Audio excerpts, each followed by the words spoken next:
countdown to the last comic shop in 5, 4, 3, 2, 1.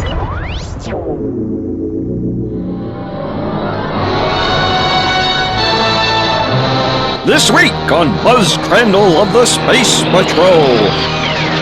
Buzz Crandall lives on a highly civilized planet of Venus and is in charge of the Interplanetary Secret Service for both Venus and Earth. He has become the top crime buster of the universe.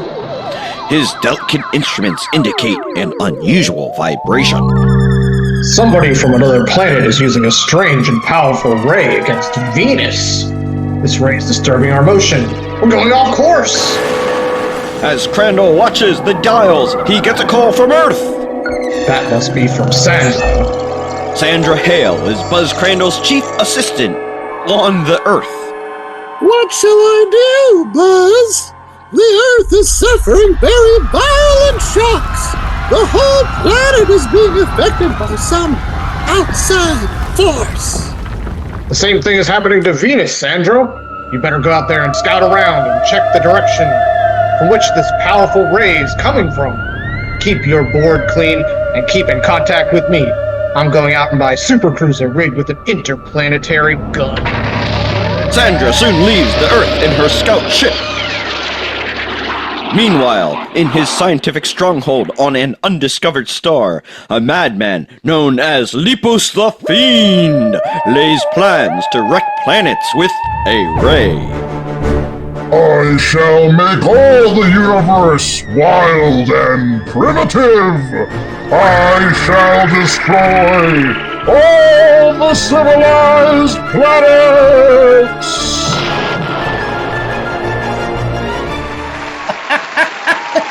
Okay. It is the last Comic Shop podcast. Yes, with a reading from Buzz Crandall of Space Patrol by Bob Jordan, a.k.a. Barclay Flagg, a.k.a. Fletcher Hanks. That's right. We are reading some Fletcher Hanks here on the Last Comic Shop this week. I'm the host with the most, Andy Larson. I am joined by Jay Scott and Chad Smith, as well as the wonderful Ethan Larson, who helped me out with that pretty dramatic reading. The reading was about as good as the artwork, so. Wow. I'm assuming we don't have a lot of octogenarians listening to this podcast, so can you just give us a quick overview on who Fletcher Hanks is? That's right. We are reading the first volume of the collection of some of his works. He was only active during the golden age of comics from 1939 to 1941, but he wrote and drew some, let's just say, interesting comics. And again, Fantagraphics collected them in a trade, which they called I Shall Destroy All Civilized Planets. At least that was volume 1. The collection of both of them is called Waste of Money. I bought this for Chad for Christmas. And he opened it up and he said, "Oh, all the underground people talk about this." And I thought he was excited. I was. I hope he got a refund. It was recently re-released in trade paperback, both volumes, under Turn Loose the Death Rays and Kill Them All. I'm hoping you don't sell it one day, Chad. The one thing you have going for you is no one's going to want to buy it. There is, though. All the hipsters like, oh, Fletcher Hanks. Oh, Yeah. This is a very handsome collection. Very handsome. Production value. What's the quality? Is it like glossy paper? Is it matte paper? I feel like it is glossy, but it's not overly done. Like, this paper does have a little bit of a texture to it. It's a very thick stock, which, by the way, Andy, I was listening to somebody talk about the Warlord Omnibus, and the paper is actually not garbage paper. It's actually, it costs more than the gloss paper. But yes, that is this week's book. An underground classic that we hope that you will all enjoy. But before we get to that particular reading, it is now time for some blind ranks. And Ethan, for those people that may have not listened to a Last Comic Shop, and we've done this segment before, what is a blind rank? I'm going to give you all a subject, and I will give you 5 choices, and you're going to rank them 1 through 5, but you're not going to know what's coming next. The mystery. And that's what's half the fun. Because you can screw yourself and make Toy Man number 1. Part of Superman's Rogues Gallery. Still an all-time classic segment on this show. You, Crossjack. All right. So what's our first blind wank on this week's show? Right. And so Fletcher Hanks is a cult favorite. So I need y'all to blind rank these cult comic characters. Oh, Like characters in cults? Like leaders and followers? Or beloved as a cult. Oh. Like have a cult-like following. First one I want to give out is Ghost Rider. Oh, he's a cult. yeah. It's got a cult of demons, and there's a lot of them too. Like, do we have a particular one, or is it just our choice? I mean, well, like when I was thinking of Ghost Rider, I was thinking of the Nicolas Cage movies that have a cult following because of, the second one he pees fire. And There you go. I really like Ghost Rider. I don't think you should go any lower than 4. Again, when I think of cult followings, I think of characters that are niche. Not everybody likes them, but the people that like them really, really love them. I've never read a Ghost Rider comic book because I don't care for him, but there's lots of people that like it. I'm going to say 3. Yeah, okay? I think 3. I think just for that glow-in-the-dark cover. Oh, it's the granted, best. that's a Danny Ketch, but whatever. So we got Ghost Rider at number 3. The next one up is Vampirella. Gotta be number 1. With She's the got, bullet. yes. It's got one of the most iconic costumes, like from the counterculture. Yeah, Vampirella. I've actually never read a full Vampirella story, but I know what she looks like. Covers. Does it come in like the little plastic that covers the cover of it so you don't feel so embarrassed? Is it like a brown paper bag? Yeah. Wrapped up. I've also never read a Vampirella comic, but I know what she looks like. And I've seen a lot of those covers. All right, so we got her at number 1. All right, next up is Cerebus. Another indie character, big following. I think it's fallen off in recent years. I put him much lower on the list, like The maybe reason I 5. actually had him on here is because it was always like the people who were in the know always had his like huge black and white like omnibus in their collection at some point. It was always what I thought of like as a sophisticated comic when I was younger. Hey, I love Cerebus, and I told you guys on a recent show why I love Cerebus, because I buy a lot of Buck books, and sometimes I have those books that I don't want to buy that week, but I don't want somebody else to find them, so I just look for the run of Cerebus and put those books right in the middle where nobody will find them. Put him at the bottom. He's 5. All right, so next one up is Doom Patrol. 2. Again, counterculture, kind of like the X-Men, but not popular. Grant Morrison. Exactly. Gerard Way, he wrote some of that stuff, and the Young Animal run, and like they're cult characters. Listen, if Elvira shows up on this list, I'm gonna be real mad. But I don't think she will because she's a real person and not a Right, but I would join her character. cult if she asked. Cassandra Peterson is a lovely human. Oh, yeah. All right, Yes. so the last one is number 4, which is going to be Howard the Duck. Yeah, I think Howard the Duck could have been 2 and Doom Patrol 4. Yeah, I guess, maybe. a little bit. I could have, honestly, I probably could have put Howard the Duck as number 1. Yeah, no one wants to see a half-naked duck walking around smoking a cigar and hitting on Leah Thompson. I don't know. I really enjoyed the Chip Zdarsky run where he actually did hit on Leah Thompson. They make mention of a duck's anatomy in the corkscrew. Oh, that's terrible. No, move on. It What wasn't was that our- kind of comic. We have to have a Howard the Duck Vampirella crossover. That's what we need. Oh, yes. All right. So number 5 was Cerebus. Number 4 was Howard the Duck. Number 3, Ghost Rider. Number 2, Doom Patrol. And number 1 is Vampirella. In retrospect, Ghost Rider was too high. Would have put Howard the Duck above Ghost Rider for shows. Any case, what's number 2 in terms of our blind ranks? I'm going to need y'all to block rank these fictional places. Geography. All right. All right. So first one up on our list is 1407 Gray Malkin Lane in Westchester County, New York. Ah, Charles Xavier's School for Gifted Youngsters, you said. that's true. In terms of overall locations, is it higher than, like, say, stately Wayne Manor? Is it higher than the Fortress of Solitude? Listen, it's got the Danger Room, which is one of the coolest comic inventions ever. And a basketball court that opens up so a blackbird can fly out of it. Yeah. But with that said, the Batcave beats it. So I'm going to say 2. I was gonna say 3 because it's also a school. Don't forget there's classrooms. Yeah. Yeah, I'm going to go with JA. Half of it's cool. Other half, not so much. It's just Storms and It's utilitarian. I'd put the Daily Bugle over that place. I'd put, what do they call that in G.I. Joe? The Swamp? Is that what it was? No, that's The in Pit. MASH. The Pit, that's right. MASH was the Swamp. Castle Grayskull. Ethan, what's next? Yeah, so the next one is the planet Mongo. Oh, from Flash Gordon. No, And these- nobody knows it. Nobody knows it. It's That one was strictly for you and the oldies and the moldies. And as the biggest Flash Gordon fan on this show, I'm okay with putting it at 5. I still think there are better ones. I love the Planet Mongo, but like people don't know that shit. Tell me what you love about Planet Mongo, sir. It's got all those alien races. It's got lion men, shark men, dragon men.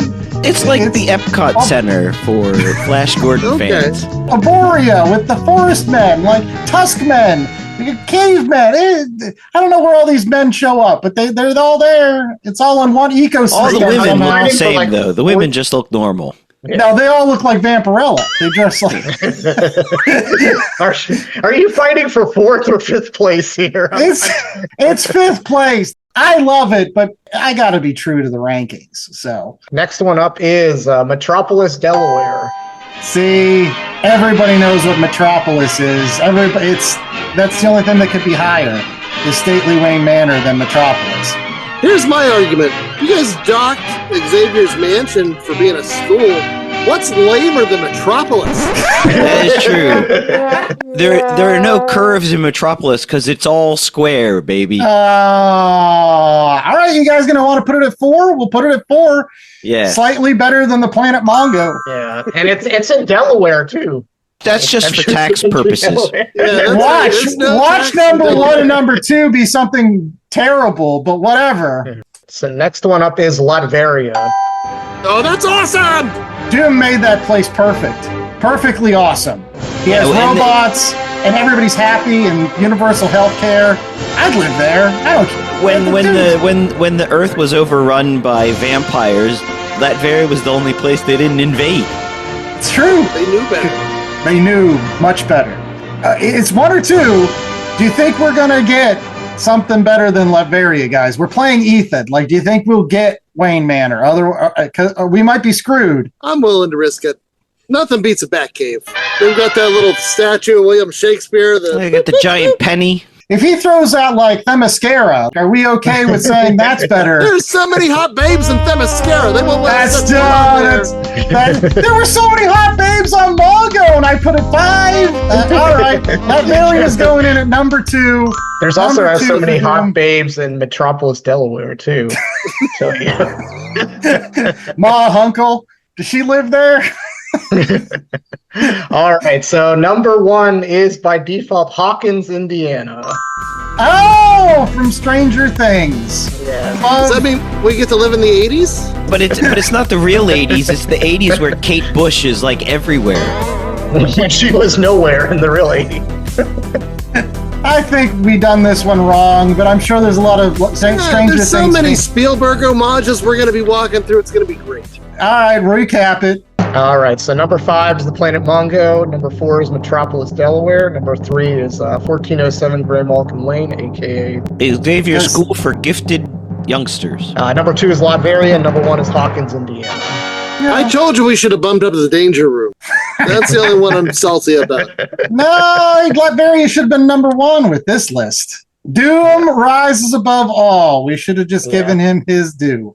All right, Ethan, we've got time for one more blind rank before we get into this week's book. So what do you got for us for our third one? I'm going to need y'all to blind rank these weird comic crossovers, which is what you guys do every single year during the live stream for the Cure. We've done what? Star Trek and the X-Men and Archie and Punisher. Yeah, these are fun. Superman, Spider-Man, X-Men, Titans. Yeah, it's a great show. We're always happy to be a part of it. All right, so you guys mentioned it. So the first one up is Punisher meets Archie. Oh, Now, not Archie meets Punisher. Which one cost more money? I forget. Was it the Punisher meets Archie or the Archie meets Punisher? I remember there was like a 50 cents difference between the two books. Yeah. Was there a page that was different? Did one have an extra page? Or am I making that up? I liked how Punisher came to Riverdale, and by the end of it, they gave him a Riverdale sweatshirt. And he was like, yeah, this place is kind of nice. And then there was that schizoid guy that looked like Archie, but he was like the mob boss. Like, it was, you know what? It reminds me of this week's book. It was charmingly terrible. So, is it the weirdest one? Yeah, it's got to be close to the top. I'm going to say it's like a 2. Yeah, it wasn't bad. It wasn't great. I'd say 3. Yeah, I think it wasn't bad. It wasn't great. But the fact that you're putting these two characters together, I think the concept we're talking about. And let's not forget that Jughead made sure they had enough hamburgers to get to their next location, which was Gotham. So I'm going to get 2. Plus, it's got that reference to Rivendell. He could have taken the train to Rivendell and hung out with the Lord of the Rings people, but now we went to Riverdale. See, that was clever and weird. 2. What's next? Next one up is Batman and Tarzan Claws of the Cat. I don't think I've ever even heard of this one. Now I need to kind of track it down. Yeah, I've seen it. I've never read it. Very popular characters. I don't see it as weird because, like, if you took like the 1930s Batman and then just dropped him in the jungle, there's a chance he could have made Tarzan. What it Punisher. would give you is an excuse to do the shirtless Batman with the cowl. Oh, Yes. And it could give you an excuse to get Catwoman and kind of like a Savage Land kind of outfit there. Some animal skins. Oh, yeah. Maybe Jim Balint will come back, draw that one for me. Right. Maybe a Terry Dodson cover. There you go. I'd say 4. There's got to be a weirder ones. 4 sounds good. All right. So next one up is Mars Attacks Popeye. Are you building out a recommendation pile for future shows? Because now I kind of need to read this. How much spinach does he have to ingest to beat the Martian invasion fleet? I don't know. Super weird concept, though, so I might have to put this at number 1. You like Mars Attacks? Sure. A little early to throw that 1, though. I don't know. I'm going to go 1. I mean, that's weird. Mars Attacks is weird on its own. Popeye is weird on its own when you think about it. And you put those two together. That's just... Why not? You said this was weird. Not good. Weird. All right. I think you're going to be regretting losing that number 1 because next one up is Rob Liefeld's Goddessy, where it's about Jesus Christ. He comes down from the crucifix and beats up all of the Greek pantheon because they made fun of him for dying like a bitch. This is a real thing. Wow. Well, as our resident Rob Liefeld fan, did we miss out on putting this higher on the list? I don't think it's weirder than Mars Attacks Popeye. That IP just doesn't make any sense. Feel like it never finished. So we're still waiting for the second coming, is what he's saying. Gotta see how it turns out. I'll say 3.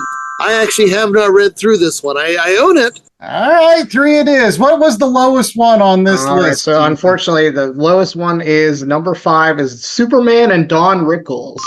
That's like throwing out like the Avengers being on David Letterman. I was going to say, that's like a Johnny Carson show. Really. That's right. It's just a segment from Johnny Carson. I still think the mashup of a dude that eats spinach and then a bunch of, again, the trading cards. Did you ever see those Mars Attack trading cards where they were just like have death rays just burning people alive? The dogs and cats and everything. And yes! I kind of want to see now Popeye kick the crap out of some Martians. We need to do this now. There's also Mars Attacks Image. I read that one. Yeah. Mars Attacks Image is how they got rid of Youngblood. They're killed off panel. And so I'm going to read the list, and I'm going to add in an honorary mention that we missed. Number 5 is Superman and Don Rickles. Number 4, Batman Tarzan. Number 3, Rod Liefeld's Goddessy. Number 2, Punisher meets Archie. And number 1 is Mars Attacks Popeye. Yes. And one that we missed that I was going to make the list, but I had to bump it for the Goddessy because it was just too bizarre, is Sonic the Hedgehog meets Spawn. Which I think I actually own that issue because I was reading. What I would love is like Spawn runs into something and his timer blows up and he's got to run around and catch It's all them these coins just spill out everywhere. Yes. Or maybe he's underwater and he's like running out of air and he's like. Is there any more terrifying theme than when Sonic is drowning? Oh man, no, that's actually my my alarm when I go to bed at night. Oh man, that would freak me out. That scares What me. are your anxiety levels? Yeah, jeez, I would wake up and I'm sweating and. Well, that was all the time we had for Blind Ranks this week. Hopefully that you enjoyed this segment, and hopefully you enjoy us reading eventually Popeye versus Mars Attacks, because it's going to happen sooner or later. It's too weird for me to pass it up. Just like it was too weird for me to pass up Fletcher Hanks, I Will Destroy All Civilized Planets, right after this commercial break. Stay tuned for that review.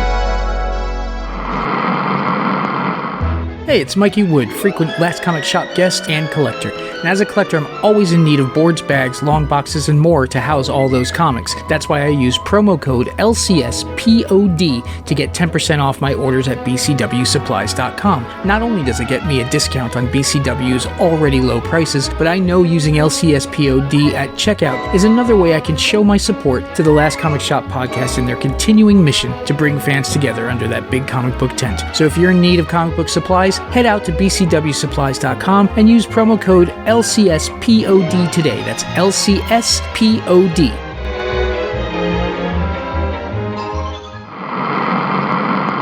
Hey guys, it's John from New Dimension Comics. Did you know that every Thursday at 8 o'clock on YouTube, you can watch me and Justin talk about all kinds of cool comics, reviews, nerd news, and just random stuff as well? Make sure you check it out at YouTube. Just search New Dimension Comics Presents The Toddcast.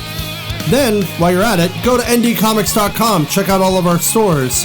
And we also run a con in Pittsburgh, Three Rivers Comic Con. You can check that out at threeriverscomiccon.com. All right, we're back with more of the Last Comic Shop, and it is now time for our Read Pile Review, brought to you by bcwsupplies.com. That's right. If you want your bags, boards, boxes, all kinds of miscellaneous comic book bric-a-brac, make sure that you're using your promo code LCSPOD at checkout. That saves you 10%. I'm talking 10% off of all of that stuff that you're buying anyways to keep your comic books looking fresh. Make sure that you go out to BCW Supplies today, use the promo code LCSPOD, save yourself a little bit of kizash on that comic book collecting jazz. All right, well, we've got an interesting comic book this week. It is my pick. It's a book that I've wanted to read on the Last Comic Shop for quite some time, not because I think it's particularly good. It's not like Chad and J.A. that have lofty goals of putting some of their favorite books on this show. I just thought this was weird and worthy of talking about as a book. It is Fletcher Hanks. This particular book was volume 1 that was released by Fantagraphics. I Will Destroy All Civilized Planets. It was eventually released in an omnibus that collected both volumes 1 and 2. That title is called Turn Loose Our Death Rays and Kill Them All. You can actually still get that one in softback in the omnibus version if you get out to Fantagraphics today. Yeah, because naming it, "Come here, you big palooka," wouldn't have been as cool. No. When Andy handed me the book, I was like, oh, I've seen this on my hipster dipster comic book groups. Like, everybody's all excited about this. This guy must be some sort of misunderstood genius. And you look on the back of the book, and there are quotes from Kurt Vonnegut, who I love Kurt Vonnegut, and Art Crumb, and it's like, wow, okay. And then you read some of these things. And like I said, we'll talk about it. But I skipped ahead to the story in the back, because this guy was lost to time. He was very productive for a 2 to 3 year period, and then just disappeared. And the last story in the book, the one we read, not by Fletcher Hanks, but by a gentleman named Paul Karasik, is called Whatever Happened to Fletcher Hanks. It's about him tracking down Fletcher Hanks' son, Fletcher Hanks Jr., and, to find out what happened. And it turns out Fletcher Hanks, not a great dude. Beat his wife, he abandoned his family, he died frozen on a bench, like one of the characters that he would portray in his stories. And so I don't know if he was a misunderstood genius. I just think he's kind of a dick. But it is interesting to note some of his non-related comic book work, because he was an artist outside of just comic books. He was an artist that did other things other than comic books. Some of his work is actually in the National Gallery in Washington, really? D.C. Yes. I can't get over the dichotomy of this crazy guy. The fact that he was a louse and terrible to his family. And as the last time Fletcher Hanks Jr. saw him, he stole money that Fletcher Hanks Jr. had made selling a vegetable garden. And the mother was like, that's a small price to pay to get rid of this bum. Which is what I hope my kids never say about me. But at the same time, weird art in comic books, National Gallery artist, I don't know. So, I mean, work that's in the National Gallery is attached to the Index of American Design, which was a federal art project. So he has 7 drawings of furniture and metalwork that are in the National Gallery because it's attached to this federal project. So it's not like he's Monet or something in the National Gallery for his artistic design. But still, I mean, he did still life. He did nature, which Fletcher Hanks Jr. That's the only thing that he kept of his collection was this was a still life or nature. Yeah, but I mean, the stuff that's in the National Gallery is related to the WPA. It's Depression era federal programs to fund people with, you could maybe say, questionable artistic skills. Well, was there questionable story skills in this? It's going to be hard to do the 10-cent synopsis because there's so many different short stories in this particular collection we did. But try to put it together. Well, the easy part is they all have the same plot, so we've got that covered. So basically, it's a revolving door of Stardust, Fatima of the Jungle, and Big League Chew or Big Red McLean. Big Red McLean, King of the Northwoods. And then what we read earlier, when Buzz Aldrin goes to the moon or something. Buzz Crandall of the Space Patrol. And basically, they all have the same plot. There's some evil dude who's taking over either a city, a country, a forest, a jungle, a logging mine, and the protagonist beats the crap out of them and does it in various humiliating fashions with powers that are unexplainable and not cohesive at all within the next book from book to book, because we need a creative way to defeat the nemesis that's coming up with some random plot, like such as I am going to get drug panthers and unleash them on New York. I'm going to recreate Nazi Germany. I'm going to use a ray to stop gravity. I like the Stop Gravity. The scene where people are flying off the planet. That was kind of weird. I was hoping J.A. would see the what I saw in this, which was you're a fan of Mystery Science Theater. I am. And I can see why you like this, because it checks a lot of boxes. You do like Golden Age. It's Golden Age. You do like sort of so bad it's come all the way around and become good, and that's argue that's this. It is a bit quote unquote historic, in Fatima is first superhero woman ever made, because she came out a couple weeks or months before Wonder Woman, so she's the first superheroine. The stories are very basic. There's not a lot of nuance or intrigue. I don't know if these... Time out! There's not a lot of nuance in the fact that you had this dude named Angel Eyes. Crash lands in the jungle, his parents die in the jungle, and so he wants revenge on the jungle, a geographic place. I am going to now create these chemical hands to attack anybody that lives in the jungle. It doesn't make any sense. Doesn't mean that. There's some nuance there. No, it's not good nuance. No, this is 8-year-old stream of consciousness, crazy imagination. To me, I was like, am I the butt of some joke? Because I don't get this.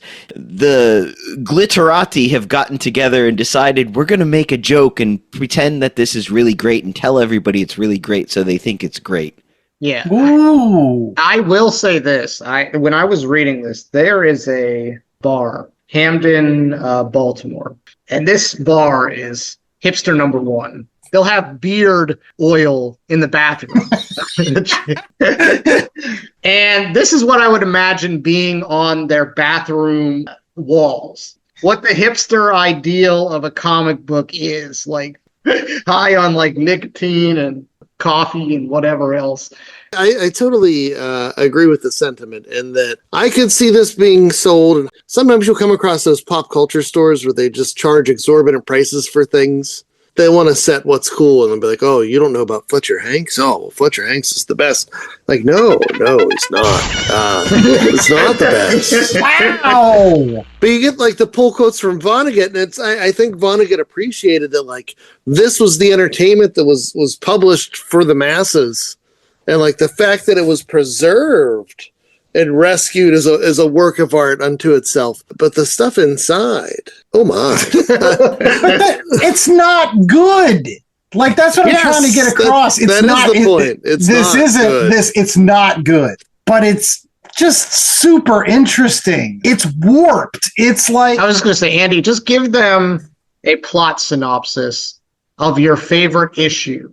Stardust versus the Fifth Column. That's my favorite story in this entire book. Stardust is a space wizard who uses all kinds of rays. He's got more rays than Tampa Bay. They're fifth columnists who are in essence Nazis, trying to overthrow the United States. So these Nazis build like bombers, and they're deciding to bomb New York. They have battle tanks that have at least 16 turrets. I don't know how that works, but whatever. They have these things, and Stardust comes down, and he's like, I am not only going to use my rays to destroy all these airplanes and these tanks and whatever, but then after I'm done with that, all the minor members, the Nazi group that's working in America, I will make them icicles and just melt them away. The rest of them, I will turn into rats. And then I will turn into a panther and chase them into the ocean where they will drown. Except for the leader, which I will turn into a rat that has a human head and take him to the G-Men so that he can confess all of his crimes. But then FDR comes at the end and says, this could happen again. And Stardust is like, it sure could, as he flies off into outer space. And to me, I was just like, wow, like that was weird. I kind of liked seeing Nazis get turned into rats and then driven into the water by like some dude that turns into a panther. There was something visceral about these bad guys getting their just desserts in really weird, terrible ways. So yeah, and don't forget he leaves the note at the end. Americans, beware of the fifth column is written in the sky as he shoots off, into space before what's his ship called?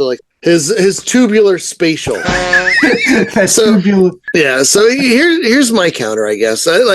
There was a book a few years back called Axe Cop, and it was written by, I want to say, a 6-year-old who would dictate the stories, and then his teenager or early 20s brother would draw the stories, and they were just as crazy and just as violent and just as nonsensical. And I love that book. They eventually turned it into a cartoon, and I guess the thing behind that is there's that sense of joy and that sense of wonderment.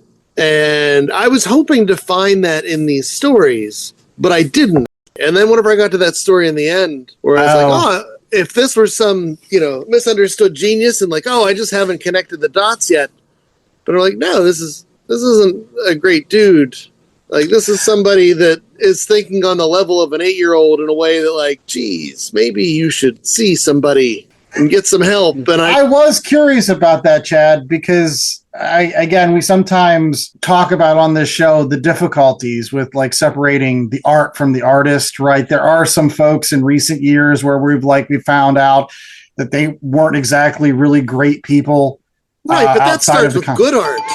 Oh, so that makes terrible stuff, and then now there's a terrible dude. So it's just like, what is this? To me, I read it, and I struggled with it a bit, and then I was thinking, this is something that this guy put out to get paid during the Great Depression, and he's trying to make money. So are we looking back at it and attributing more value than what he ever intended? He was just writing stuff that he knew would sell so that he could get some money. And the fact that he quit after 2 years, obviously he wasn't really invested in becoming a great comic book artist. This was just, I'll just do this because it'll pay some money for a while. Right. And that's, people have to survive. Trust me, there's this whole lens. No, not his family, because he wasn't caring about family surviving. No, but I don't share Andy's affection for the Golden Age comics. I haven't reached that point yet. It took me a while to come around on certain Silver Age things. But like Golden Age, I still don't feel it in general. But for us to look at it now, I don't know if it's fair. But I also just don't like it. Well, I guess that's to now, J.A. Do you feel that this is something that maybe should have been lost to the echoes of time? Like, do you feel like people? I don't know. People are putting too much value in this particular person and their works, even though it's batshit crazy. There's other things from the Golden Age that are batshit crazy, and you're just like, we've just decided to focus on Fletcher Hanks. And yes, that's what. Well, I don't know enough. My gut reaction is that it's not that good, and they've just elevated it to say that it's good. As you said, there's other stuff in the Golden Age that's better, that's more nuanced, that has a little bit deeper plot, that doesn't feel like it was written by an 8-year-old. Yeah. Is it good because it was rare? Yeah. Like, we unearthed this stuff and we put this effort in to get it out there. Well, the one thing that I did agree with when they were putting this collection together for Fantagraphics, they went and they talked to Will Eisner, because again, some of the books that Fletcher Hanks did, he did for Fight, which was actually done by Bob Iger and Will Eisner, their publications. And so Eisner said that he did remember Fletcher Hanks and thought he was a cruder version of Basil Wolverton. Now, I will say this, as somebody that's a big fan of Golden Age stuff, if you ever have an opportunity to check a look at Basil Wolverton, I think he did Space Hawk. And then eventually he went to EC, and then eventually he went to Mad. And a lot of his crazier things can be found in Mad magazines around the 1950s. But Basil Wolverton, when I first read his stuff, I thought it was very colorful and very extravagant. It kind of reminded me of the Beatles' Yellow Submarine movie, except in comic book form with like space characters. And I loved it. And then I read this and I'm like, yeah, you're right. This kind of is like a cruder version of that. But I enjoyed it. Phantoma was crazy. Like these stories, I would read one, I would put it down. I'd read another one, I'd put it down. There wasn't a story that I didn't read that didn't make me smile or laugh. Oh, come on, man. That big red story was dog shit. Bottom of the barrel. Was full of palookas? Yeah. Now, I do want to go against something. We'll be talking about the Eisners soon, I'm sure. Jay has notoriously gone after the production award. I will say, Fantagraphics, the book that Andy had gifted me for the holidays, a very handsome tome. You get what they call the virgin cover with the there's no titles or anything. It's just the half Phantoma. It's really intriguing to look at, and like the restoration on this packaging is very well done. I just wish the things inside also were well done. I will also say, Ethan, while some of the story is mildly racist, not as much as I anticipated. That's a plus. Yes! Good point, Chad. Actually, as somebody that's read a lot of Golden Age comic books, there are a whole hell of a lot more comic books that are awfully more racist than this. And most of them involve characters that we are very fond of. read a Captain America story, or like a Submariner story, or like look at the cover of Detective Comics #1. Exactly. At least most of these ones were out in outer space or something. There's that one story where he takes that dude's head and he makes it huge, and then he throws it at the sun. That's weird. Chopped off and then absorbed by some other. Yes, by like this headless dude in outer space. Like, where is this concept coming from? I will say that. Like, what fever dream did these sprout from? Knowing what we know about him, it was probably moonshine. Or turpentine. Yeah, that you want to know where these fever dreams. He put raisins in a bottle and then made it ferment. Yeah, got a Pabst mix. I don't know where you get to said Pabst mix, sir. Let's get to ratings right after this commercial break. So stay tuned for more Last Comic Shop right after this. Sasquatch, the Loch Ness Monster, Mothman, the Jersey Devil, Chupacabra. For millennia, these creatures have perplexed the human race. But what if they are forces of good? What if they have been sent here by a federation of more advanced alien species to help and defend the human race? That's the premise of League of Cryptids, a new comic book by Grant Lankard, creator of the smash hits Beowulf and Memoirs of the Morbid. His new comic, League of Cryptids, is a 4-part story involving these 5 creatures banding together to defend Earth from an invading alien race, just as one of their members is losing faith in the human race and questioning their mission. The epic tale begins in League of Cryptids 1. Check out our Kickstarter page for more information. All right, we're back with more of the Last Comic Shop, and it is now time for ratings. But before we get to ratings, boy, this wasn't my favorite book, but I feel like I enjoyed it. And I've got to think that the guys at least enjoyed one of the many short stories that were in here. So I'm just going to ask them to name one that they thought was weird enough to enjoy, or it wasn't as bad as the other ones, or I don't know, had an interesting segment to it. We're going to start off with Ethan. The Rats is definitely a memorable one because, screw Nazis. Nazis are terrible. Please remember that history and people.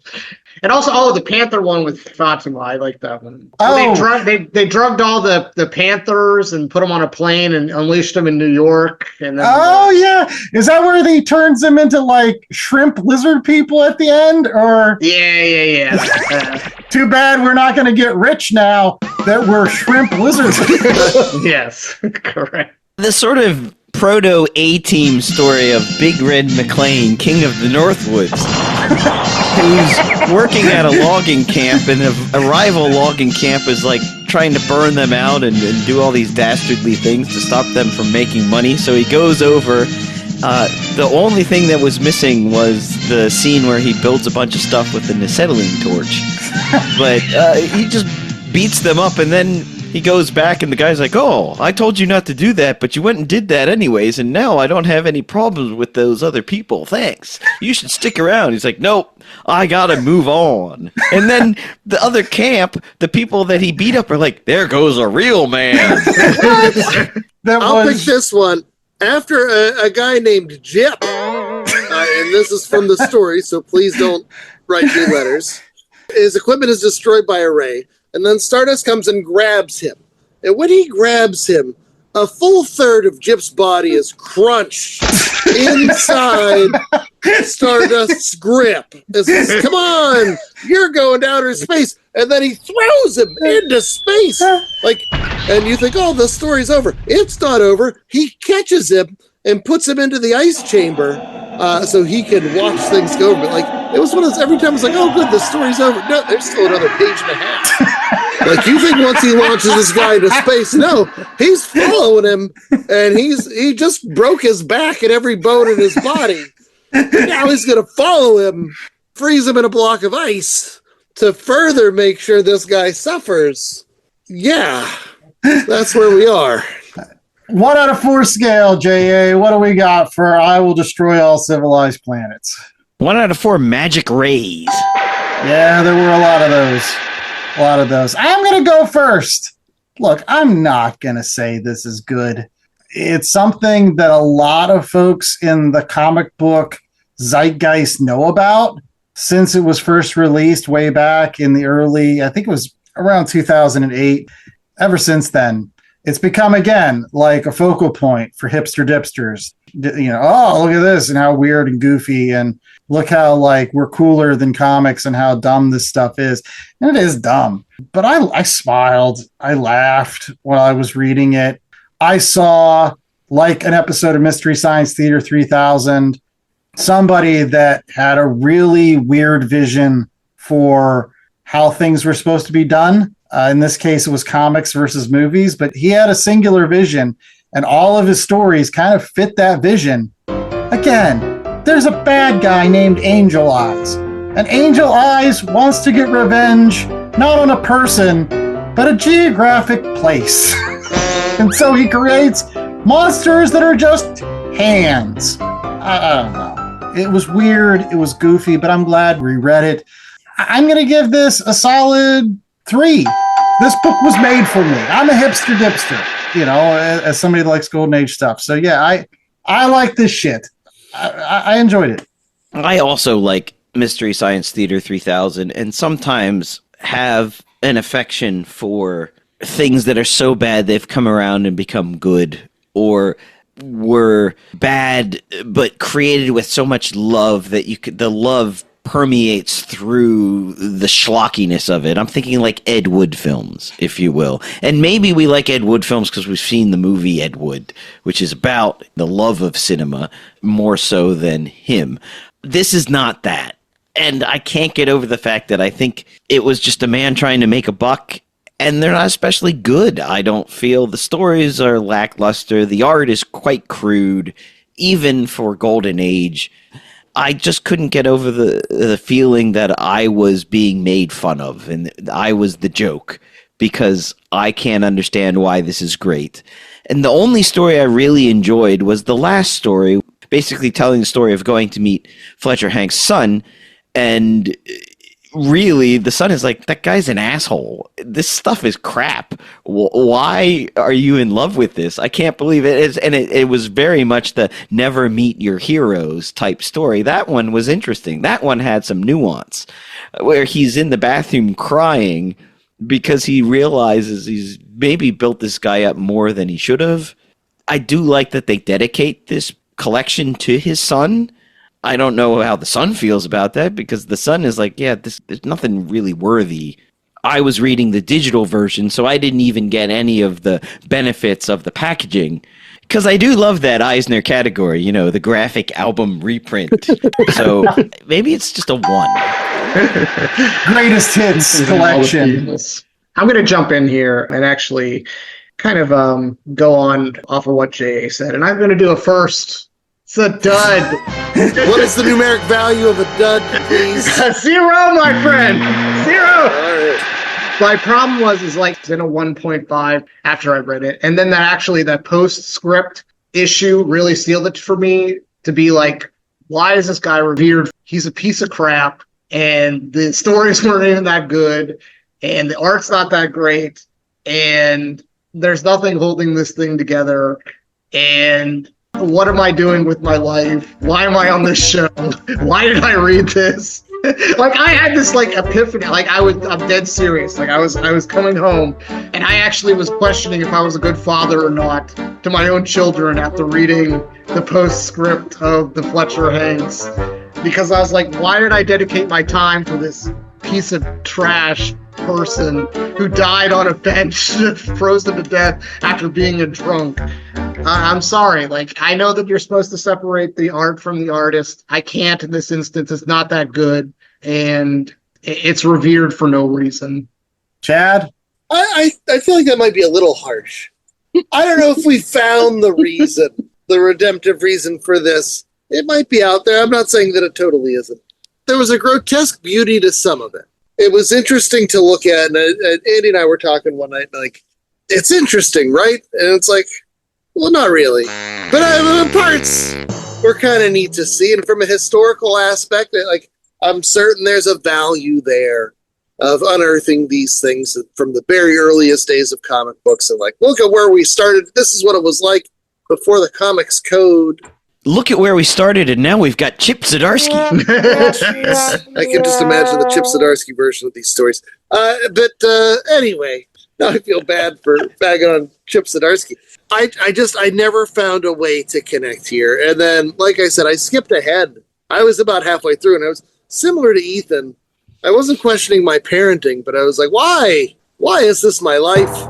But, you finish the assignment, and it is what it is, and am I better for it? I don't know the answer to that question. I don't think I am, but we have that experience, right? That's good. That's something. I don't know.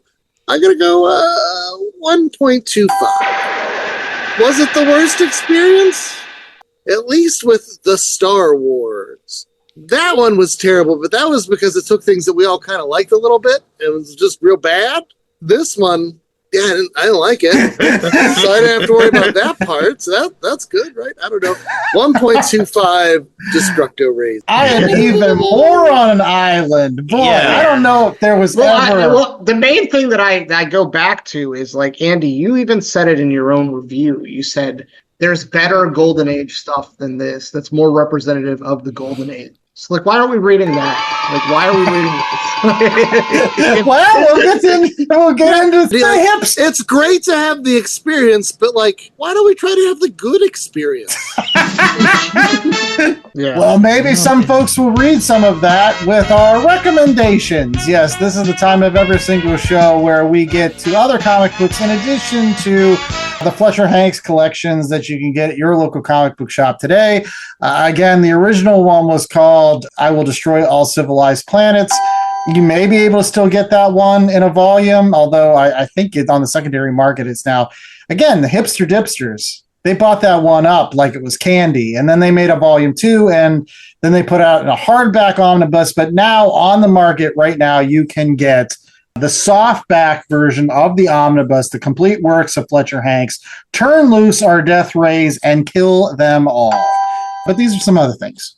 And we're going to start off with Chad Smith. Chad, what do you have for us? Palate cleanser for yourself, baby? So, yeah, I'll start off with the book I was reading this morning because it needed something else to read. And I was reading through Exquisite Corpses. It's kind of like the Hunger Games. Basically, there are 13 families. Each one represents the original colonies, their elite families or whatever. And each of them chooses a weapon, and they have to find a killer that's going to embrace that weapon. And then they lock them all in a town. And the last killer standing with the weapon wins. And this is something that is violent and grotesque, but it's also fun, and there's a sick, sadistic joy to it. And it breaks one of the things that normally I'm not a big fan of stories that have multiple artists or creative teams.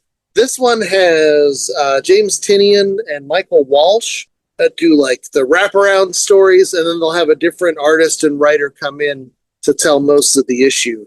But it's Tynion and Walsh that are guiding the story along. And I haven't finished it the whole way yet, but I'm about 2/3 of the way through, and I could see it being a movie that the kids would get into, around Halloween. I could see it being the next The Purge or something along those lines. And I enjoyed it as opposed to some other things. So, Exquisite Corpses out of Image Comics. All right. Ethan, what do you got for us this week? All right, so now for something completely different. So I picked this up actually at my local library when I was just skimming through some of the books, and I really liked it. So I wanted to recommend it here. It's Zatanna, Bring Down the House by Mariko Tamaki. You might recognize her from, she wrote Laura Dern Keeps Breaking Up With Me, which is another story that I really liked. I gave that a A+ or a 4 or whatever the new scale is here.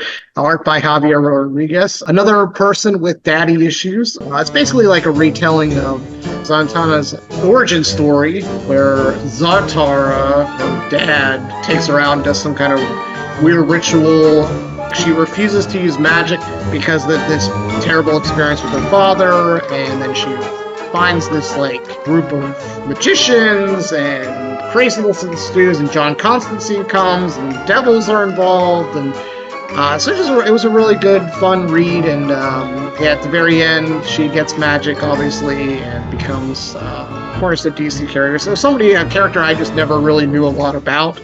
But for whatever reason, I picked this up. It was on the shelf. It was highly recommended. I really like the author. And so I recommend it as well. I think it's a really great read. Nice. And going alongside with that, in terms of classic DC heroes, mine is going to be one of arguably the most famous DC character out there, which is Batman. And as I was reading through some of this Fletcher Hanks stuff, it really did remind me of, gosh, I really love those Golden Age Batman stories. And I remember this particularly weird one that was found in the pages of Detective Comics 34, where Batman goes to France and he helps this guy that had his face removed. And I'm talking about he has no face, like no mouth, no nose. I don't know how this guy breathes. Did they take his face off? Yes, that happened in this Batman story where he's trying to help this faceless guy and his hot sister escape from Duc Delorte, some evil French mad scientist who eventually captures Batman, ties him to this giant wheel, and he's like, you'll either fly off this wheel and get crushed against the side, or you'll go crazy from all the spinning. And the Batman escapes from it and goes into some room where all these flowers have human faces. And he's like, am I going crazy?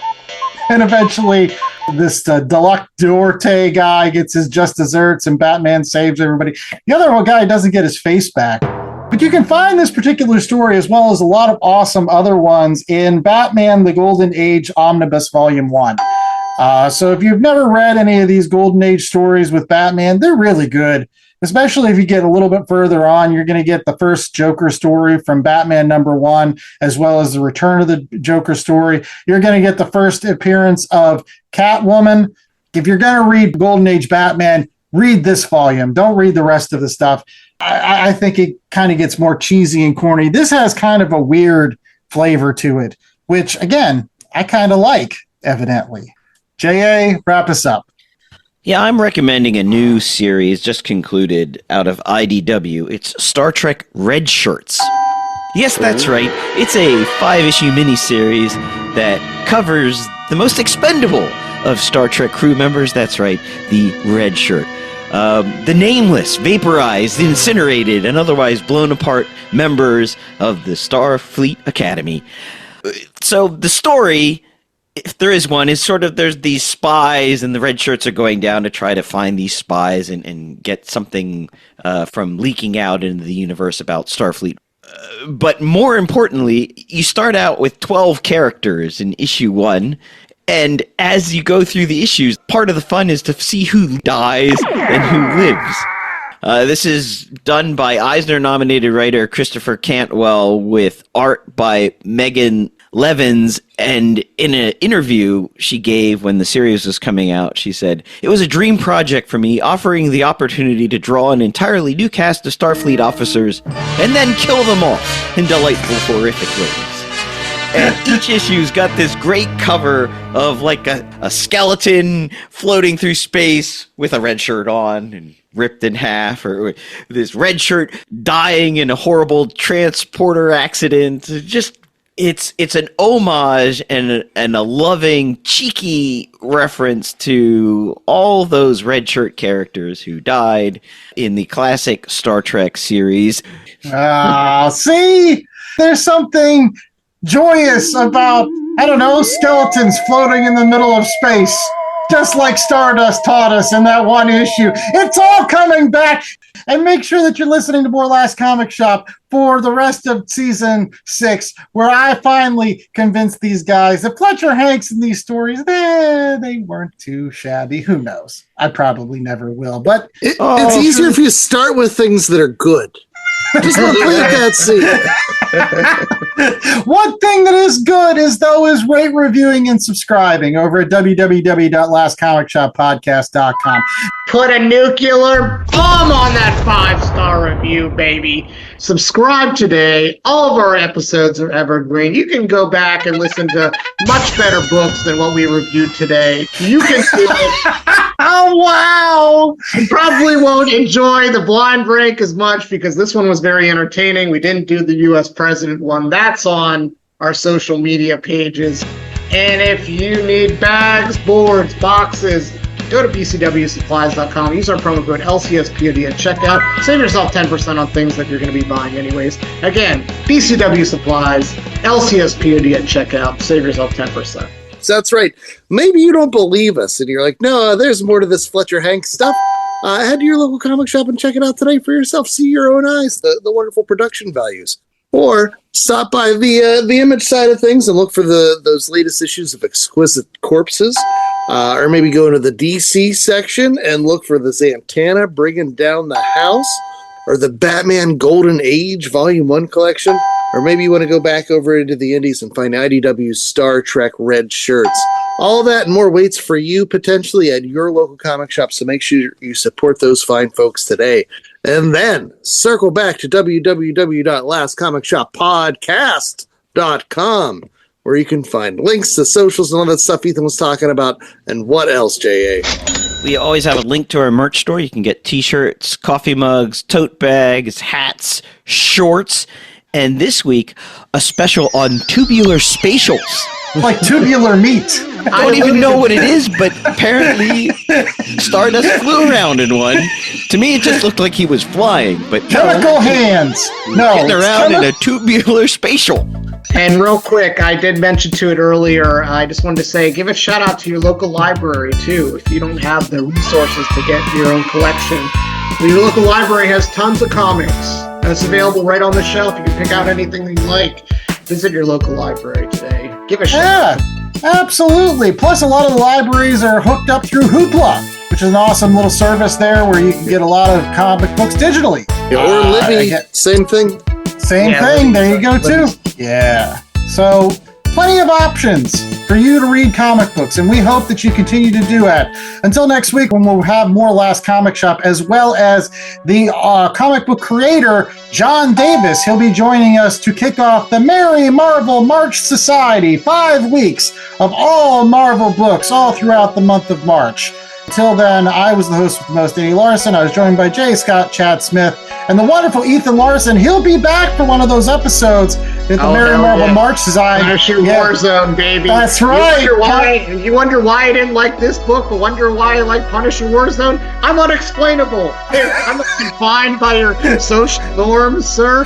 I'm just imagining the social norms. There's so many guys named Norm that are just cool. Norm Peterson. Norm McDonald. Stay safe, stay tubular, and remember, I will destroy all civilized planets. Stop trying to make Fletcher Hanks happen. Yeah.